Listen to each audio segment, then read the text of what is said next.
പൃഥ്വിരാജിനെ നായകനാക്കി നിസാം ബഷീർ സംവിധാനം ചെയ്ത ഐ നോബഡി ചിത്രത്തിന്റെ 12 ദിവസത്തെ world wide box office collection report ഇപ്പോൾ പുറത്തു വന്നിരിക്കുകയാണ്.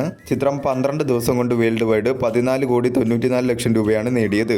കേരളത്തിൽ നിന്നും 7,72 ലക്ഷം രൂപയും കർണാടകത്തിൽ നിന്നും 95 ലക്ഷം രൂപയും തമിഴ്നാട്ടിൽ നിന്നും 41 ലക്ഷം രൂപയും തെലുങ്കു സ്റ്റേറ്റിൽ നിന്നും 45 ലക്ഷം രൂപയും റെസ്റ്റ് ഓഫ് ഇന്ത്യയിൽ നിന്നും 20 ലക്ഷം രൂപയും ഓവർസീസിൽ നിന്നും 5,21 ലക്ഷം രൂപയുമാണ് ചിത്രം 12 ദിവസം കൊണ്ട് വേൾഡ് വൈഡ് ബോക്സ് ഓഫീസിൽ നിന്നും നേടിയത്. ചിത്രം ഓൾറെഡി എല്ലാ മേഖലയിലും വാഷ് ഔട്ട് ആവുന്ന സ്ഥിതിയിലേക്ക് എത്തിയിരിക്കുകയാണ്. 25 കോടി ബഡ്ജറ്റിൽ ഒരുക്കിയ ചിത്രം ബഡ്ജറ്റിന്റെ 27.88% മാത്രമാണ് തിയേറ്ററിക്കൽ റിക്കവറിയായി നേടാനായി സാധിച്ചത്. 3,62,00,000 രൂപയാണ് കേരള ഷെയറായി ചിത്രത്തിന് 12 ദിവസം കൊണ്ട് നേടാൻ സാധിച്ചത്.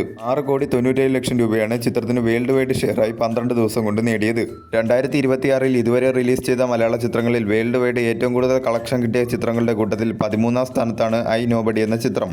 കേരള ബോക്സ് ഓഫീസിൽ നിന്നും ചിത്രത്തിന് ഒരു മിക്സഡ് ആയിട്ടുള്ള റെസ്പോൺസാണ് നേടിയെടുക്കാൻ സാധിച്ചത്. എന്നാൽ ബോക്സ് ഓഫീസിൽ ചിത്രം ഒരു നെഗറ്റീവ് ട്രെൻഡായി മാറുകയായിരുന്നു. ഓരോ ദിവസവും ചിത്രത്തിന്റെ കളക്ഷനിൽ വലിയ രീതിയിലുള്ള ഒരു ഇടിവാണ് കാണപ്പെട്ടിരുന്നത്. ലാംഗ്വേജ് വൈസ് ടോട്ടൽ ഡൊമസ്റ്റിക്കിൽ നിന്നും ചിത്രം 12 ദിവസം കൊണ്ട് നേടിയത് മലയാളം ലാംഗ്വേജ് 9,29,00,000 രൂപയും തെലുങ്കു ലാംഗ്വേജ് ഡബ്ഡ് വെർഷൻ 35 ലക്ഷം രൂപയും തമിഴ് ലാംഗ്വേജ് ഡബ്ഡ് വെർഷൻ 9 ലക്ഷം രൂപയുമാണ് ചിത്രം ലാംഗ്വേജ് വൈസ് ടോട്ടൽ ഡൊമസ്റ്റിക്കിൽ നിന്നും 12 ദിവസം കൊണ്ട് നേടിയത്. 2025 പുറത്തിറങ്ങിയ വിലായത്ത് ബുദ്ധ എന്ന ചിത്രത്തിനു ശേഷം പൃഥ്വിരാജ് നായകനാവുന്ന രണ്ടാമത്തെ ചിത്രമാണ് തിയേറ്ററുകളിൽ വലിയ പരാജയം ഏറ്റുവാങ്ങുന്നത്. പൃഥ്വിരാജ് നായകനായി ഓണം റിലീസായി എത്തുന്ന ഖലീഫ എന്ന ചിത്രത്തിലൂടെ പൃഥ്വിരാജ് നല്ല രീതിയിലുള്ള ഒരു ബോക്സ് ഓഫീസ് കംബാക്ക് നടത്തും എന്ന് തന്നെയാണ് എല്ലാവരും പ്രതീക്ഷിക്കുന്നത്.